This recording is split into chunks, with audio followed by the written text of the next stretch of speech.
Shalom para pendengar yang dikasihi oleh Tuhan Yesus. Kiranya Tuhan memberikan rahmat-Nya kepada para pendengar semua. Sebentar lagi kita akan mendengarkan pembacaan Alkitab audio dalam versi bahasa Indonesia sehari-hari. Siapkan hati saudara. Kitab Rut pasal 1. Rut dan Naomi. Pada zaman para hakim memerintah, ada kelaparan di tanah Israel. Lalu pergilah seorang dari Betlehem Yehuda beserta istrinya dan kedua anaknya laki-laki ke daerah Moab untuk menetap di sana sebagai orang asing. Nama orang itu ialah Elimelech, nama istrinya Naomi, dan nama kedua anaknya Mahlon dan Kilion. Semuanya orang-orang Efrata dari Betlehem Yehuda. Dan setelah sampai ke daerah Moab, diamlah mereka di sana.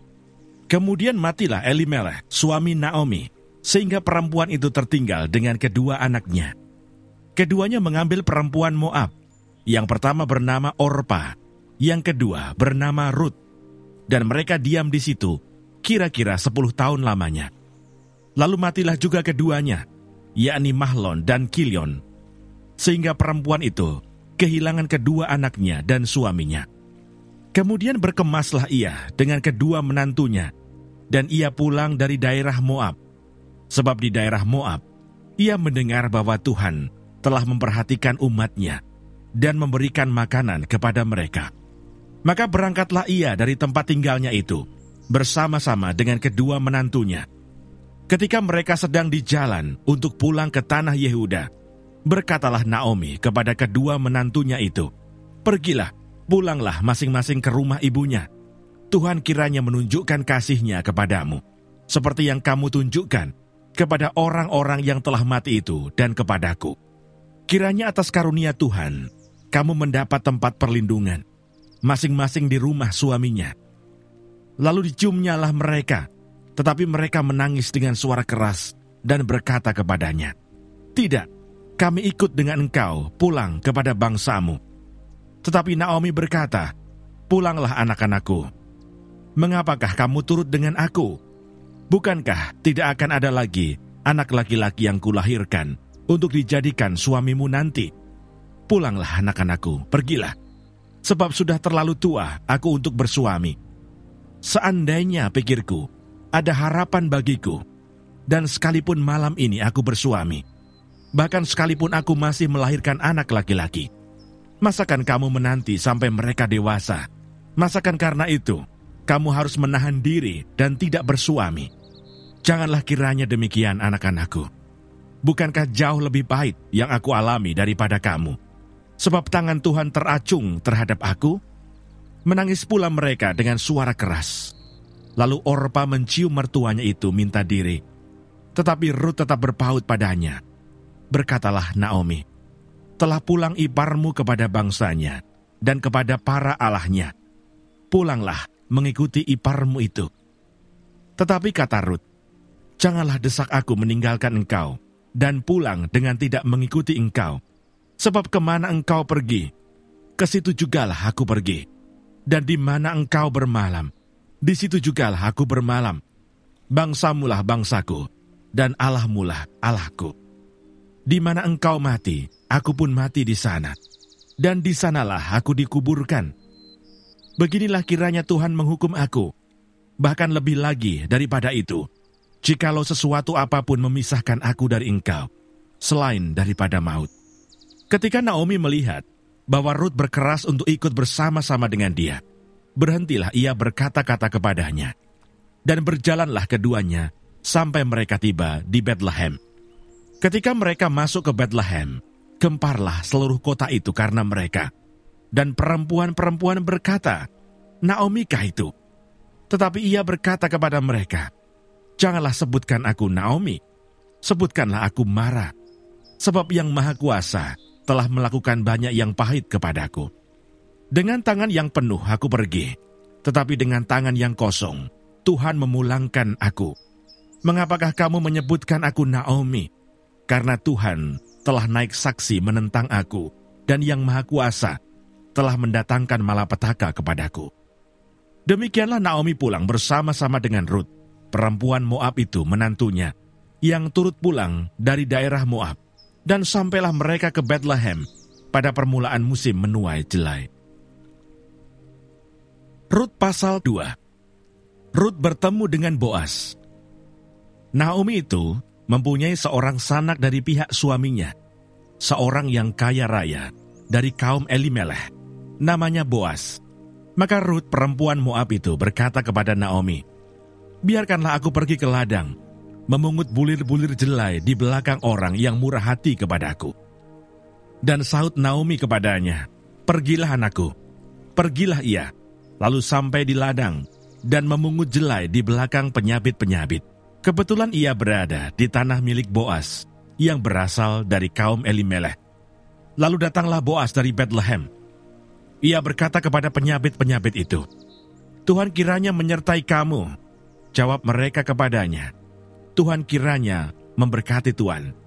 Lalu kata Boas kepada bujangnya yang mengawasi penyabit-penyabit itu, "Dari manakah perempuan ini?" Bujang yang mengawasi penyabit-penyabit itu menjawab, "Dia adalah seorang perempuan Moab. Dia pulang bersama-sama dengan Naomi dari daerah Moab." Tadi ia berkata, "Izinkanlah kiranya aku memungut dan mengumpulkan jelai dari antara berkas-berkas jelai ini di belakang penyabit-penyabit." Begitulah ia datang dan terus sibuk dari pagi sampai sekarang, dan seketika pun ia tidak berhenti. Sesudah itu berkatalah Boas kepada Rut, "Dengarlah dahulu anakku, tidak usah engkau pergi memungut jelai ke ladang lain, dan tidak usah juga engkau pergi dari sini, tetapi tetaplah dekat pengerja-pengerjaku perempuan. Lihat saja ke ladang yang sedang disabit orang itu. Ikutilah perempuan-perempuan itu dari belakang, sebab aku telah memesankan kepada pengerja-pengerja lelaki, jangan mengganggu engkau. Jika engkau haus, pergilah ke tempayan-tempayan, dan minumlah air yang dicedok oleh pengerja-pengerja itu." Lalu sujudlah Rut menyembah dengan mukanya sampai ke tanah dan berkata kepadanya, "Mengapakah aku mendapat belas kasihan daripadamu, sehingga Tuhan memperhatikan aku, padahal aku ini seorang asing?" Boas menjawab, "Telah dikabarkan orang kepadaku dengan lengkap segala sesuatu yang engkau lakukan kepada mertuamu sesudah suamimu mati, dan bagaimana engkau meninggalkan ibu bapamu dan tanah kelahiranmu, serta pergi kepada suatu bangsa yang dahulu tidak engkau kenal. Tuhan kiranya membalas perbuatanmu itu, dan kepadamu kiranya dikaruniakan upahmu sepenuhnya oleh Tuhan, Allah Israel, yang di bawah sayapnya engkau datang berlindung." Kemudian berkatalah Rut, "Memang aku mendapat belas kasihan daripadamu, ya Tuhanku, sebab Tuhan telah menghiburkan aku dan telah menenangkan hati hambamu ini, walaupun aku tidak sama seperti salah seorang hamba-hambamu perempuan." Ketika sudah waktu makan, berkatalah Boas kepadanya, "Datanglah kemari, makanlah roti ini, dan celupkanlah suapmu ke dalam cuka ini." Lalu duduklah ia di sisi penyabit-penyabit itu, dan Boas mengunjukkan bertih gandum kepadanya. Makanlah Rut sampai kenyang, bahkan ada sisanya. Setelah ia bangun untuk memungut pula, maka Boas memerintahkan kepada pengerja-pengerjanya, "Dari antara berkas-berkas itu pun, ia boleh memungut, janganlah ia diganggu. Bahkan haruslah kamu dengan sengaja menarik sedikit-sedikit dari onggokan jelai itu untuk dia dan meninggalkannya, supaya dipungutnya. Janganlah berlaku kasar terhadap dia." Maka ia memungut di ladang sampai petang. Lalu ia mengirik yang dipungutnya itu, dan ada kira-kira seeva jelai banyaknya. Diangkatnyalah itu. Lalu masuklah ia ke kota. Ketika mertuanya melihat apa yang dipungutnya itu, dan ketika dikeluarkannya dan diberikannya kepada mertuanya sisa yang ada setelah kenyang itu, maka berkatalah mertuanya kepadanya, "Di mana engkau memungut, dan di mana engkau bekerja hari ini? Diberkatilah kiranya orang yang telah memperhatikan engkau itu." Lalu diceritakannya lah kepada mertuanya itu, pada siapa ia bekerja, katanya, "Nama orang pada siapa aku bekerja hari ini ialah Boas."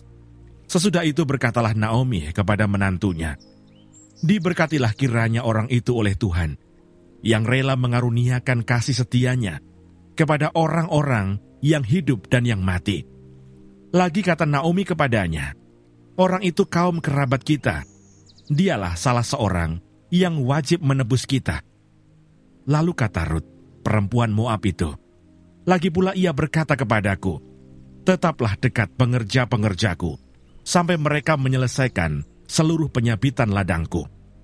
Lalu berkatalah Naomi kepada Rut menantunya itu, ya anakku, sebaiknya engkau keluar bersama-sama dengan pengerja-pengerjanya perempuan, supaya engkau jangan disusahi orang di ladang lain.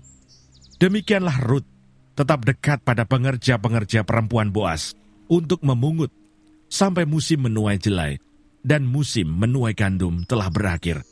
Dan selama itu ia tinggal pada mertuanya. Rut pasal 3. Rut dan Boas di tempat pengirikan. Lalu Naomi mertuanya itu berkata kepadanya, anakku, apakah tidak ada baiknya jika aku mencari tempat perlindungan bagimu, supaya engkau berbahagia? Maka sekarang, bukankah Boas, yang pengerja-pengerjanya perempuan telah kau temani itu, adalah sanak kita? Dia pada malam ini menambi jelai di tempat pengirikan. Maka mandilah dan beruraplah. Pakailah pakaian bagusmu, dan pergilah ke tempat pengirikan itu.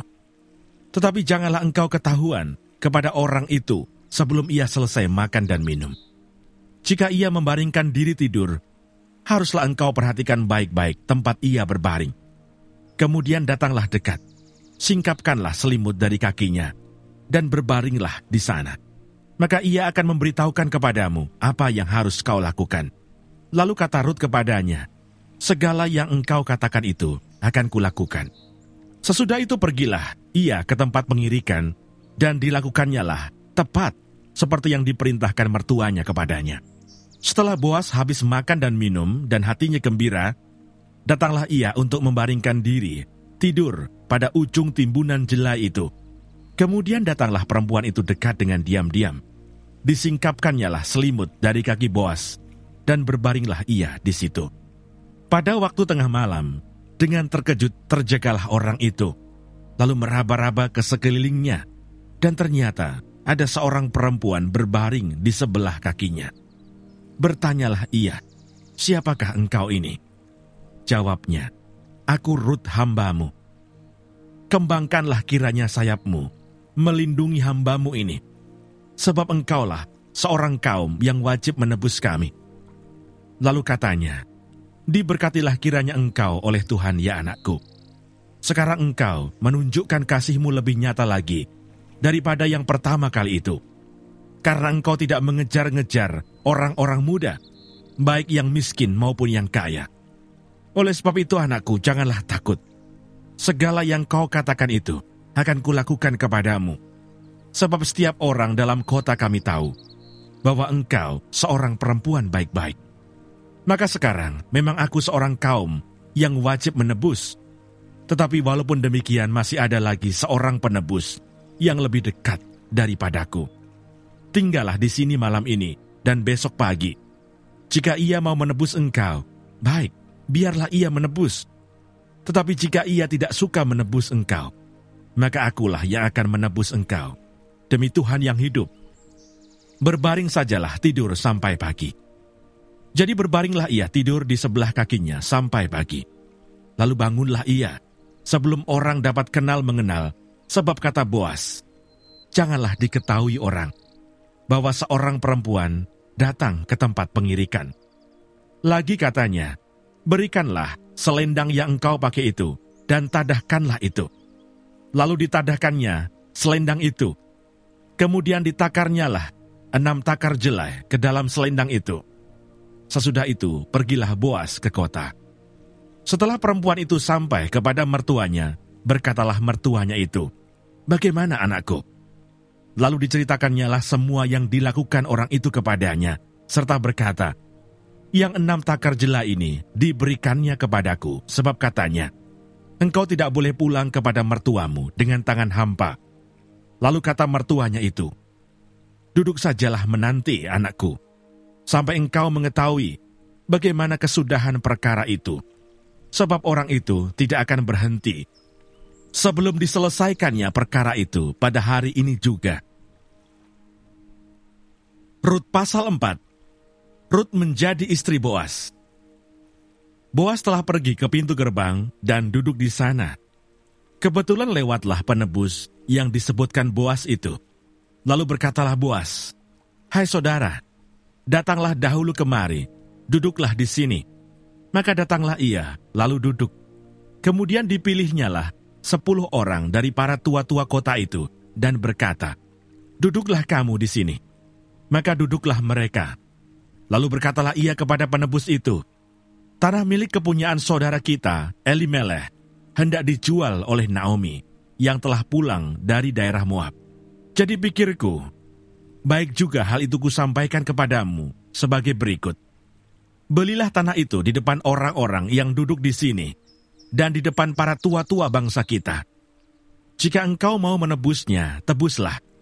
Tetapi jika engkau tidak mau menebusnya, beritahukanlah kepadaku, supaya aku tahu. Sebab tidak ada orang yang dapat menebusnya, kecuali engkau. Dan sesudah engkau, aku." Lalu berkatalah ia, "Aku akan menebusnya." Tetapi kata Boas, "Pada waktu engkau membeli tanah itu dari tangan Naomi, engkau memperoleh Rut juga, perempuan Moab, istri orang yang telah mati itu, untuk menegakkan nama orang itu di atas milik pusakanya." Lalu berkatalah penebus itu, "Jika demikian, aku ini tidak dapat menebusnya, sebab aku akan merusakkan milik pusakaku sendiri. Aku mengharap engkau menebus apa yang seharusnya aku tebus, sebab aku tidak dapat menebusnya. Beginilah kebiasaan dahulu di Israel dalam hal menebus dan menukar. Setiap kali orang hendak menguatkan sesuatu perkara, maka yang seseorang menanggalkan kasutnya sebelah dan memberikannya kepada yang lain. Demikianlah caranya orang mensahkan perkara di Israel." Lalu penebus itu berkata kepada Boas, "Engkau saja yang membelinya." Dan ditanggalkannyalah kasutnya. Kemudian berkatalah Boas kepada para tua-tua dan kepada semua orang di situ, "Kamulah pada hari ini menjadi saksi bahwa segala milik Elimeleh dan segala milik Kilion dan Mahlon aku beli dari tangan Naomi. Juga Rut perempuan Moab itu, istri Mahlon, aku peroleh menjadi istriku, untuk menegakkan nama orang yang telah mati itu di atas milik pusakanya. Demikianlah nama orang itu tidak akan lenyap dari antara saudara-saudaranya dan dari antara warga kota. Kamulah pada hari ini menjadi saksi." Dan seluruh orang banyak yang hadir di pintu gerbang dan para tua-tua berkata, "Kamilah menjadi saksi. Tuhan kiranya membuat perempuan yang akan masuk ke rumahmu itu sama seperti Rahel dan Lea, yang keduanya telah membangunkan umat Israel. Biarlah engkau menjadi makmur di Efrata, dan biarlah namamu termasyur di Betlehem. Keturunanmu kiranya menjadi seperti keturunan Peres, yang dilahirkan Tamar bagi Yehuda, oleh karena anak-anak yang akan diberikan Tuhan kepadamu dari perempuan muda ini." Lalu Boas mengambil Rut dan perempuan itu menjadi istrinya, dan dihampirinyalah dia. Maka atas karunia Tuhan, perempuan itu mengandung, lalu melahirkan seorang anak laki-laki. Sebab itu perempuan-perempuan berkata kepada Naomi, "Terpujilah Tuhan yang telah rela menolong engkau pada hari ini dengan seorang penebus. Termasyurlah kiranya nama anak itu di Israel, dan dialah yang akan menyegarkan jiwamu dan memelihara engkau pada waktu rambutmu telah putih. Sebab menantumu yang mengasihi engkau telah melahirkannya, perempuan yang lebih berharga bagimu dari 7 anak laki-laki." Dan Naomi mengambil anak itu, serta meletakkannya pada pangkuannya, dan dialah yang mengasuhnya. Dan tetangga-tetangga perempuan memberi nama kepada anak itu, katanya, "Pada Naomi telah lahir seorang anak laki-laki." Lalu mereka menyebutkan namanya Obed. Dialah ayah Isai, ayah Daud. Silsilah Daud. Inilah keturunan Peres. Peres memperanakkan Hesron. Hesron memperanakkan Ram. Ram memperanakkan Aminadab. Aminadab memperanakkan Nahason. Nahason memperanakkan Salmon. Salmon memperanakkan Boas. Boas memperanakkan Obed. Obed memperanakkan Isai. Dan Isai memperanakkan Daud.